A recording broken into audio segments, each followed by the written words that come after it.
अस्सलाम वालेकुम दोस्तों, मेरा नाम परवेज़ अख्तर है। प्रोग्राम कुरान और सुन्नत की रोशनी में एक बार फिर आपकी खिदमत में हाजिर है, एक नए प्रोग्राम के साथ, एक नई बात के साथ। गुस्ताखे रसूल और जो पाकिस्तानी लॉ 295C है, इसके बारे में हम डिस्कस करेंगे। इससे पहले कि हम अपने प्रोग्राम को स्टार्ट करें, आइए एक वीडियो आपकी खिदमत में पेश करता हूं, आप देखिए। बहरहाल किसी शख्स को इजाजत नहीं है कि वो कानून खुद हाथ में ले और अज खुद किसी का कत्ल करे। अदालतें इसीलिए बनी हैं कि उसमें मुद्दा को साबित किया जाए और ये साबित किया जाए कि ये शख्स मुजरिम है, और फिर अदालत का काम है कि ये गवाहों की रोशनी में और जरह व तादील की बेस पर वो खुद से फैसला करे कि गवाह सच कह रहे हैं झूठ कह रहे हैं। तो अज खुद अगर कोई कत्ल करता है तो इसमें मुल्क में फसाद फैलने का खतरा ज्यादा है। तो इसलिए मेरी जो पुरानी स्पीच है उसमें कज़ा और दयानत की बहस भी थी। यूट्यूब के उन चैनल्स ने उस बहस को यानी वो वाला हिस्सा जो है उसमें स्पीच में नहीं आया, तो एक बहुत ज्यादा उससे नेगेटिव माहौल पैदा हो रहा है। तो मैं पूरी जिम्मेदारी के साथ ये बात आपके सामने कहता हूं कि क़ज़ाअन ये काम के किसी को कत्ल किया जाए, ये सिर्फ अदालत का काम है। सियासतन कतन किसी को इसकी इजाजत नहीं दी जा सकती। वो कानून खुद हाथ में ले और खुद से किसी शख्स का कत्ल करे, चाहे वो गैर मुस्लिम हो, चाहे वो गुस्ताख हो, चाहे वो मुस्लिम हो। तो इसलिए अदालतें जो बनी हैं तो उन्हीं को फॉलो करने का हमें हुक्म है।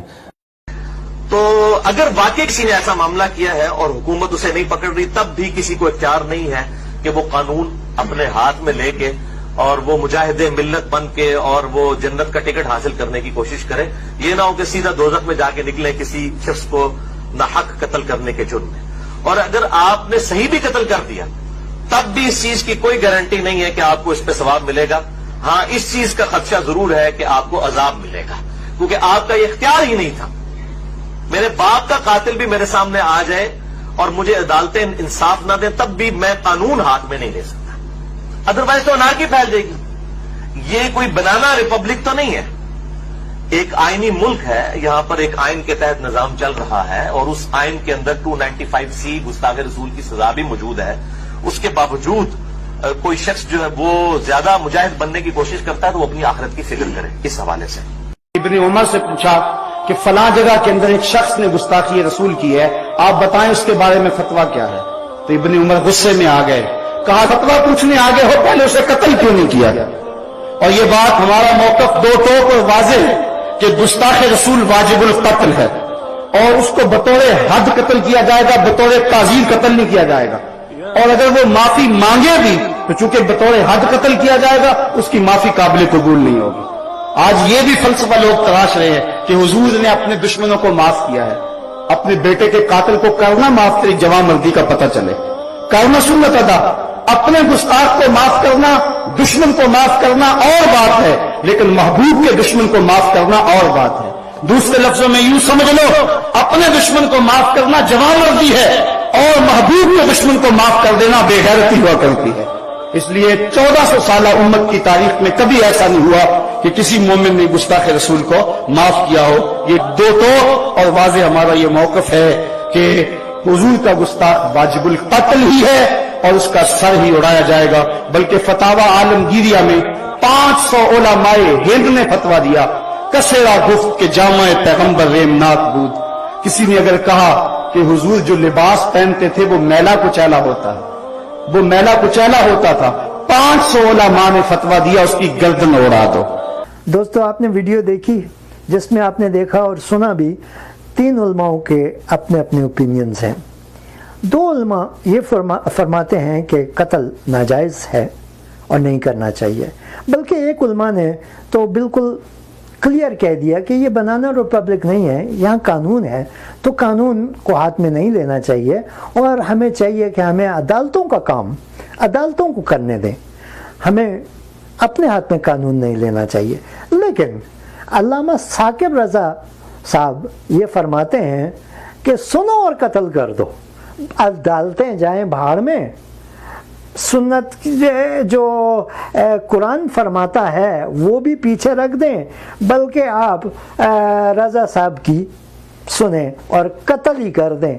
अल्लामा साकिब साहब फरमाते हैं कि इब्ने उमर को किसी ने आके کچھ کہا کہ کوئی کسی نے گستاخ رسول کی گستاخی کی ہے تو حضرت ابن عمر کہتے ہیں کہ اس کو قتل کیوں نہیں کر دیا، مجھے خبر کیوں لا کے دے رہے ہو۔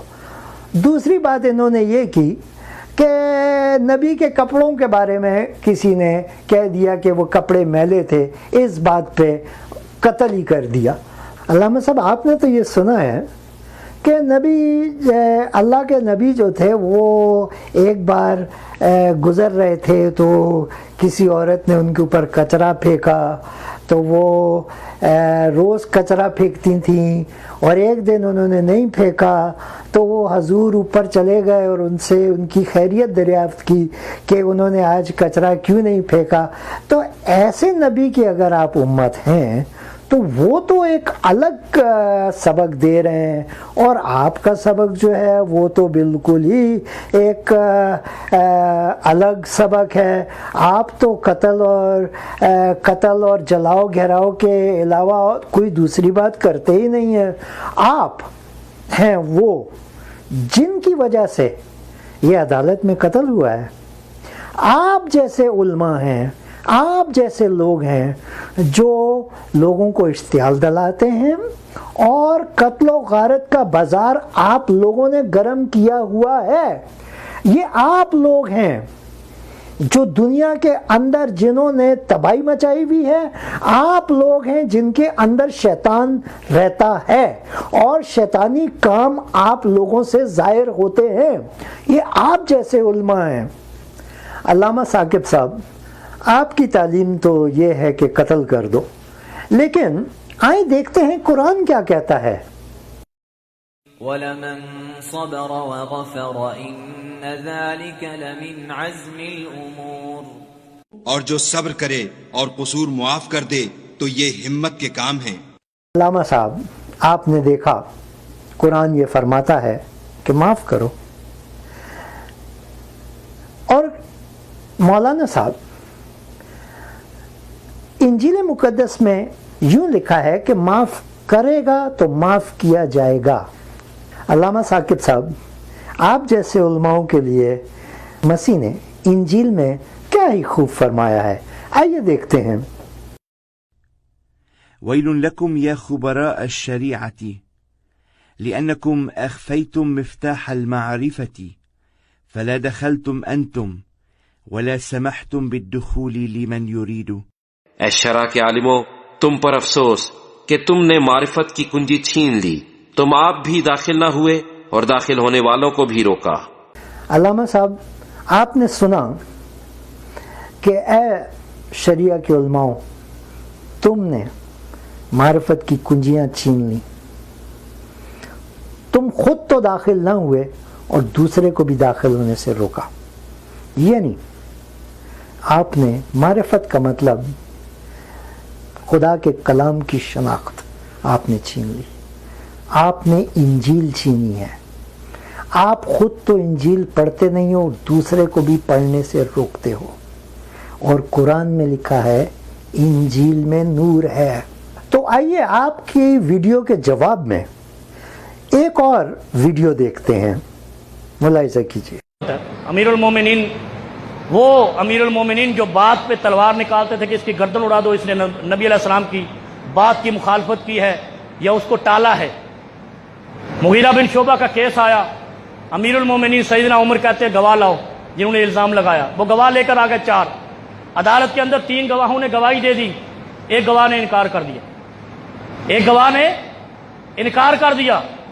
جب ایک گواہ نے انکار کر دیا کہ مجھے کچھ پتہ نہیں ہے، خام خواہ مجھے گھسیٹ کے لے آئے، آج لے جاتے ہیں نا 500 میں گواہ مل جاتا ہے، مجھے ایسے لے کر آ گئے، ایک گواہ نے انکار کر دیا۔ میں آپ کو 295C کی حقیقت بتاتا ہوں، مجھے اس پہ شدید اعتراض ہے۔ اس قانون کے اندر ترمیم ہونی چاہیے، اس کے اندر ترمیم کر کے اس کی اصلاح کی جائے، اس کے اندر اضافہ کیا جائے، کیونکہ جو بھی الزام لگاتا ہے اس پر کوئی سزا نہیں ہے۔ مغیرہ بن شعبہ پر الزام لگانے والوں نے الزام لگا دیا، عدالت میں پیش ہوئے، 3 گواہوں نے گواہی دے دی، ایک نے نہیں دی۔ جمہوریت کیا کہتی ہے؟ 3 کی مان لو، 1 کی چھوڑ دو۔ اکثریت کا قانون ہے نا، یہ ہماری جمہوریت ہے نا، لعنتی نظام ہے یہ۔ جمہوریت کیا کہتی ہے؟ 3 کی مان لو، 1 کی چھوڑ دو۔ عمر فاروق نے دیکھا 3 گواہ گواہی دے گئے، ایک نے انکار کر دیا. حضرت عمر فاروق کہتے ہیں الحمدللہ الذی لم یشمت اصحاب النبی. اللہ کا شکر ہے کہ نبی علیہ السلام کے کسی صحابی کو اللہ نے بچا لیا, اس بد الزام سے بچا لیا. مغیرہ بن شعبہ کے ایک گواہ نے جب انکار کیا, حضرت عمر فاروق نے 3 گواہوں کو کوڑے لگائے. کتنے ہیں حد قذف؟ 80 کوڑے لگائے. ان 3 گواہوں کو جمہوریت کا خیال نہیں رکھا, 3 گواہوں کو کوڑے لگا دیے ایک گواہ کے انکار کی وجہ سے. یہاں ہے ہمارے قانون میں 295 میں, یہاں ٹھیلے والا, ٹھیے والا, ریڑی والا, گدا گاڑی والا, موچی کی دکان والا اٹھ کے کسی شیخ الحدیث کو کہہ دیتا ہے اس نے گستاخی کی ہے, اور اس کے بعد اس پر ہلا بول دیا جاتا ہے, اس کو مار دیا جاتا ہے, یا اس کو ادموا کر دیا جاتا ہے, یا شہید کر دیا جاتا ہے. اس کے بعد 3 سال 10 سال کیس چلتا ہے, پتہ چلا بندہ بری ہو گیا, جس نے الزام لگایا وہ بھی عیاشی کر رہا ہے, اگر الزام لگانے والا جھوٹا الزام لگائے, شریعت محمدیہ کہتی ہے 80 کوڑے لگائے جائے. آج کے دور میں اس کو 8 سال قید ہونی چاہیے. اس 295 کے اندر غلط الزام لگانے والا, وہ مولوی ہو, وہ نائی ہو, وہ موچی ہو, وہ ٹھیلے والا ہو, اور یہ فیصلہ کرنا پڑے گا کہ الزام لگانا کس کا قابل اعتماد ہے, کس کا نہیں ہے. ہم ہر کسی کو اختیار دیے بیٹھے ہیں. اسلام پر اتنا بڑا برا وقت آیا, صحابی رسول نے سیکورٹی لیک کر دی. اللہ کے نبی نے کہا میں اس کو سزائے موت نہیں دوں گا, اس لیے کہ میرے دشمن ہنسیں گے کہ یہ اپنے صحابہ کو قتل کر رہا ہے. اگر قتل کرنا ہی حل ہوتا, سب سے پہلے عبداللہ ابن ابی منافق اعظم کو قتل کرتے, ساری زندگی نہیں کیا, کیونکہ وہ نبی کا نام لیتا تھا. نبی نے کہا اس کو میں قتل نہیں کروں گا, میرا دشمن کہے گا اپنے صحابہ کو قتل کر رہا ہے. دوستو, آپ نے دیکھا کئی علماء ہیں جنہوں نے اپنا اپنا اوپینین دیا, اپنا اپنا بیان دیا. یہاں پہ ہم دیکھتے یہ ہیں کہ کچھ اچھے علماء بھی ہیں جو کہ حق بات کرتے ہیں, اور کچھ ایسے علماء بھی ہیں جو نا حق بات کرتے ہیں. یہ فیصلہ آپ کو کرنا ہے کہ کون حق کی بات کرتا ہے اور کون جھوٹی بات کرتا ہے. میں آپ کو ایک اسٹوری سنانا چاہتا ہوں. اسٹوری سنانے سے پہلے آپ ایک بات ذہن میں رکھیں کہ اگر 1000 گیدڑ کو اگر شیر نوکری پہ رکھ لے اپنی حفاظت کے لیے, تو آپ سمجھتے ہیں کہ گیدڑ شیر کی حفاظت کر سکیں گے؟ ظاہری بات ہے نہیں, گیدڑ شیر کی حفاظت نہیں کرے گا. اب آئیے آپ کو سپرجن کی میں ایک اسٹوری بتاتا ہوں. وہ خدا کے خادم گزرے ہیں, انہوں نے یہ اسٹوری ایک بیان کی تھی. وہ کہتے تھے کہ وہ اپنی نواسی کو چڑیا گھر لے کے گئے, اور ان کی نواسی گھومتی گھومتی شیر کے پنجرے کے پاس جا کے کھڑی ہو جاتی ہیں اور صرف شیر کو دیکھتی رہتی ہیں. تو کچھ دیر کے بعد وہ چلے جاتے ہیں گھر. ایک ہفتے کے بعد پھر وہ بچی دادا کو کہتی ہے کہ چڑیا گھر جانا ہے. وہ چڑیا گھر جا کے باقی پرندوں کے پاس, باقی جانوروں کے پاس نہیں جاتی, وہ شیر کے پاس ہی جا کے کھڑی ہو جاتی ہے. تو دادا صاحب جو ہیں وہ دیکھتے رہے یہ تماشا, تو پھر چلے گئے گھر. ایک ہفتے کے بعد تیسری بار پھر وہ بچی نے کہا مجھے زو جانا ہے, چڑیا گھر جانا ہے, اور وہ بچی کو وہ لے گئے. تو دادا جی نے, سپرجن صاحب نے دیکھا کہ بچی جو ہے شیر کے پنجرے کے سامنے جا کے کھڑی ہو جاتی ہے اور اس کو دیکھتی رہتی ہے. تو وہ گیا اور اس سے جا کے اس نے پوچھا کہ بیٹا یہ تم شیر کے آگے آ کے کھڑی ہو کے کیا دیکھتی رہتی ہو؟ تو کہتی ہے دادا جی یہ شیر کو لوگ پتھر مارتے ہیں, چھلکے مارتے ہیں, طرح طرح کے اس کے ساتھ مذاق ہوتا ہے, کوئی ایسا نہیں ہو سکتا کہ کوئی اس کی رکھوالی کرے؟ تو سپرجن صاحب نے کہا کہ شیر کو رکھوالی کی ضرورت نہیں ہے, اس کو اگر کھول دیا جائے تو یہ اپنی رکھوالی خود کر لے گا. दोस्तों, आप पूछते होंगे कि ये कहानी सुनाने का मकसद क्या है। इस कहानी का मकसद, सेंट्रल पॉइंट इस कहानी का तहफ़्फ़ुज़ है, हिफाजत है, रखवाली है। और जब हम देखते हैं 295C को, हमारे मुल्क में कानून है 295C, जब इस कानून को हम कुरान और सुन्नत की रोशनी में देखते हैं तो मैंने ये देखा कि हमारे आधे से ज़्यादा जो उलमा हैं वो इससे मुत्तफिक नहीं हैं, और कुछ थोड़े बहुत मौलाना जो अच्छे लोग हैं वो इसकी मज़म्मत करते हैं। लेकिन आइए देखते हैं कि मसीह की सुन्नत में 295C क्या है और उसकी सज़ा क्या है। मसीह की सुन्नत में आपके लिए खुशखबरी है। मसीह ने कहा कि मैं आया हूँ इसलिए कि तुम जियो और कसरत से जियो। मेरे बहनों और भाइयों, ये दूसरी खुशखबरी ये है कि मसीहत में 295C नहीं है। मसीहत को 295C की ज़रूरत ही नहीं है।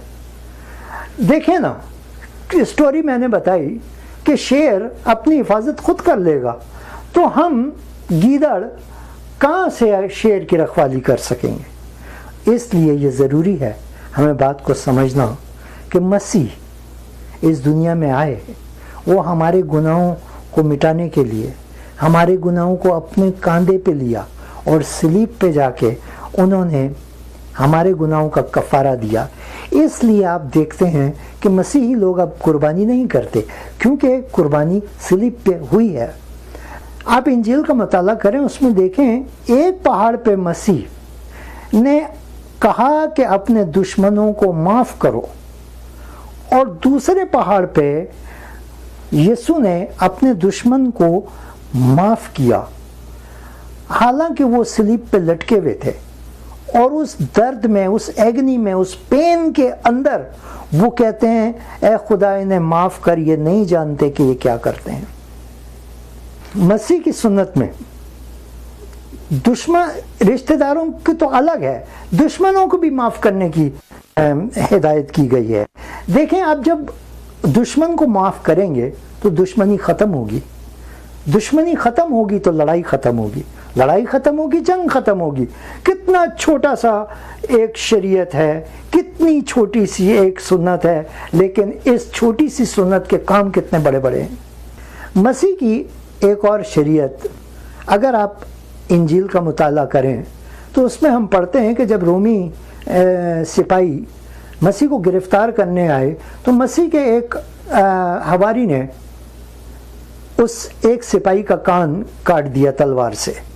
मसीह ने उसको मुड़ के डांटा और कहा कि अपनी तलवार को मयान में रख, तू नहीं जानता कि तू किस रूह का है। तो मेरे दोस्तों, मेरे भाइयों, मेरे खुदावंद यीशु ने उसका कान उठा के वापस लगा दिया और वो ठीक हो गया। उनके पैगाम में, उनकी शरीयत में जिंदगी है, सुलह है, मोहब्बत है। उनकी शरीयत में हमें, उनकी शरीयत की हमको हिफाजत करने की ज़रूरत नहीं है। उनकी शरीयत खुद ही हिफाजत करती है। कई सौ साल से कई मज़ाहिब मिल के